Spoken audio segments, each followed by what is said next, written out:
Bonjour à tous. Aujourd'hui, je vais vous parler de l'existentialisme. D'abord, je voudrais bien mentionner que je suis ravi de vous retrouver pour cette nouvelle vidéo.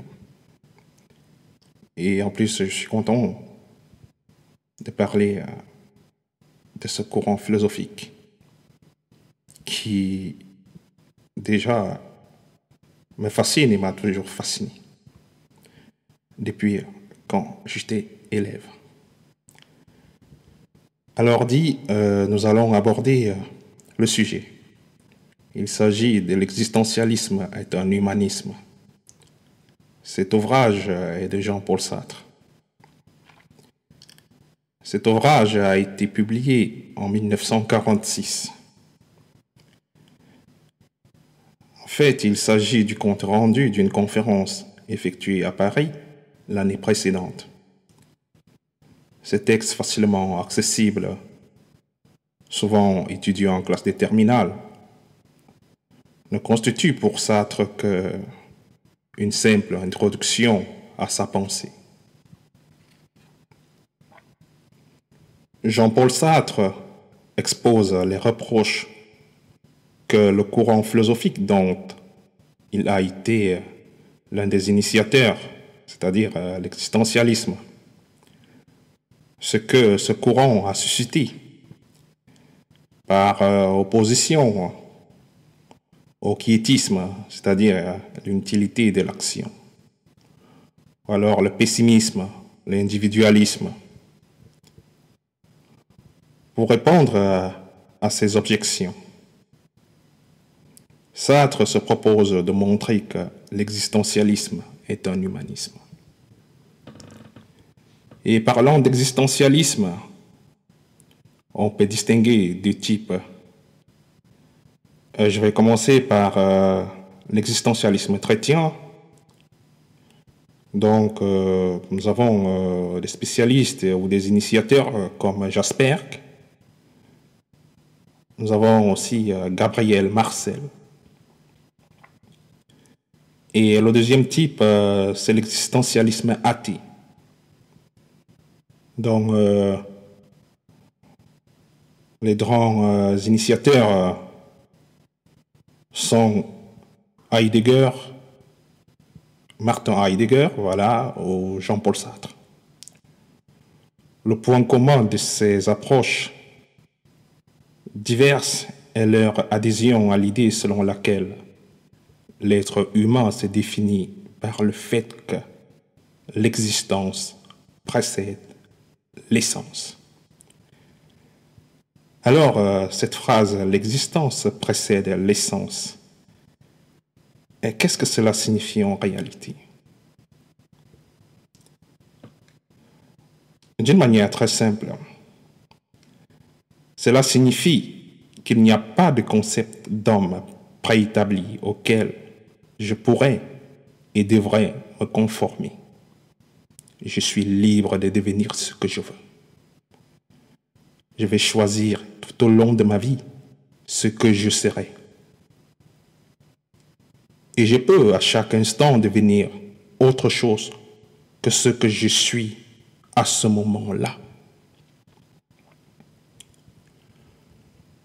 L'homme n'est d'abord rien. Il ne sera qu'ensuite, et il sera tel qu'il se sera fait. De là, le premier principe de l'existentialisme. Je cite, « L'homme n'est rien d'autre que ce qu'il se fait ». Fin de citation.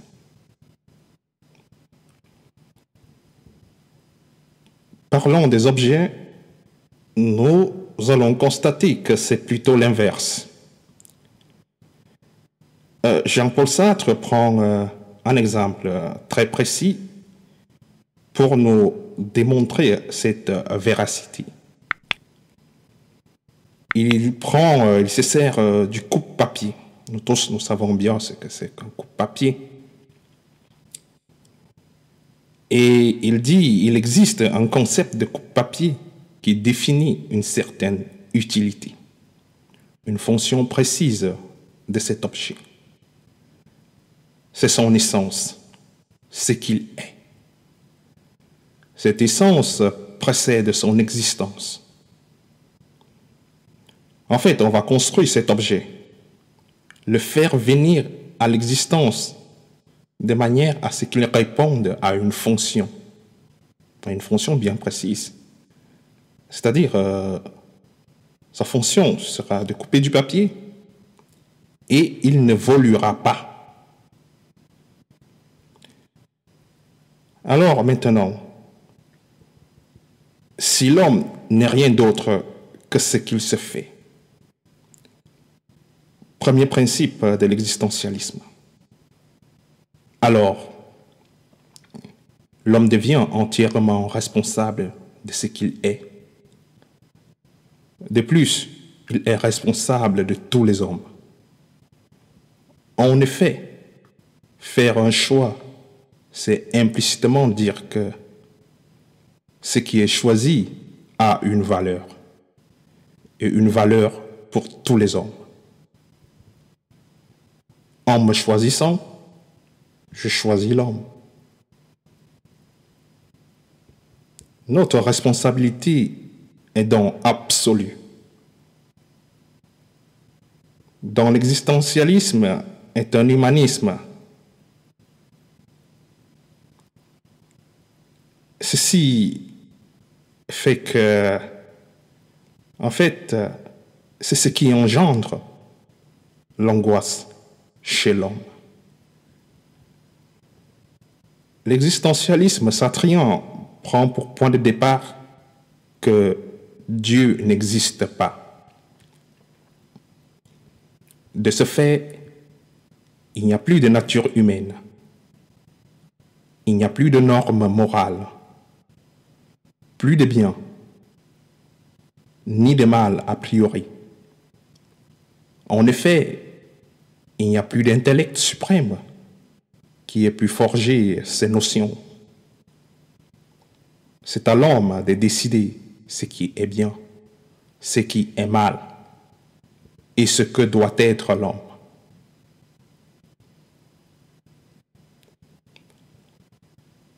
Jean-Paul Sartre prend un exemple afin d'illustrer l'idée selon laquelle l'homme est condamné à chaque instant à inventer l'homme, c'est-à-dire à se réinventer. Voici un dilemme. Jean-Paul Sartre ici se demande, il dit, dois-je abandonner ma mère malade et devenir résistant? Rien ne peut m'aider. Les morales chrétiennes ou kantiennes sont trop abstraites et trop vagues pour répondre à cela. La seule solution est de prendre une décision et d'en assumer la responsabilité. On voit alors pourquoi l'existentialisme n'est pas un quiétisme, c'est-à-dire loin de paralyser l'action, je dois m'engager. L'homme, en effet, n'a de réalité que dans son action. L'homme n'est rien d'autre que la somme de ses actes, de sa vie. C'est là une doctrine peu consolatrice envers l'homme qui a raté sa vie. Si j'ai raté ma vie, je suis responsable de cet échec. D'autre part, il n'y a pas de doctrine moins pessimiste, puisque le destin de l'homme est en lui-même. C'est une conscience libre et non une chose comme pour le matérialisme, qui en fait un objet parmi les autres. un objet déterminé par l'économie. L'existentialisme n'est pas un individualisme. Il part simplement de la vérité du cogito. L'existentialisme part de la vérité du cogito cartésien, c'est-à-dire le je pense, donc je suis. Parce que là, il s'agit d'une proposition certaine. Mais le cogito inclut non seulement l'expérience de la conscience qui se saisit elle-même, mais qui saisit aussi la certitude de l'existence des autres consciences. Avec l'existentialisme, l'homme n'est pas enfermé dans sa subjectivité, mais dans le monde de l'intersubjectivité. C'était tout pour aujourd'hui. Je pense que le contenu vous a plu. Et la question que j'aimerais vous poser, tout simplement, c'est de savoir si vous êtes existentialiste ou alors adepte de l'existentialisme. Nous voyons que l'idée même, le courant philosophique ou simplement la pensée de Jean-Paul Sartre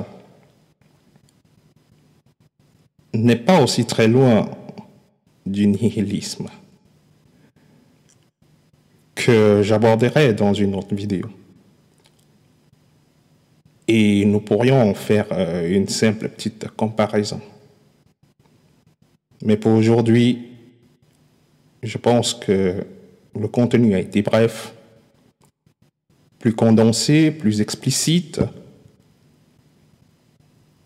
Et je vous souhaite tout simplement une belle journée ou une agréable soirée. Et à la prochaine. Merci à vous et à très bientôt.